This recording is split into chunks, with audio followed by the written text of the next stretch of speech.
All right, so I've got the steering column out on the bench. We're gonna make a hole right here, and we're gonna move this gear by hand. This is the last victim here.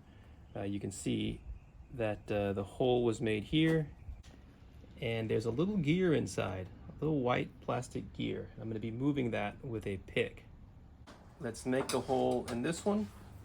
You can see a circle here. We wanna make the hole right on top, just like this one, right? See that?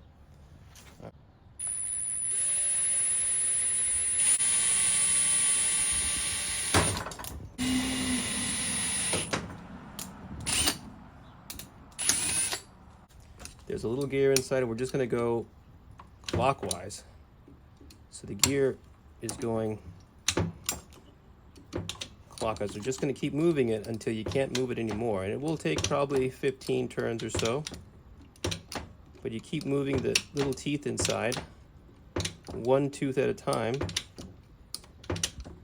until you're completely unlocked.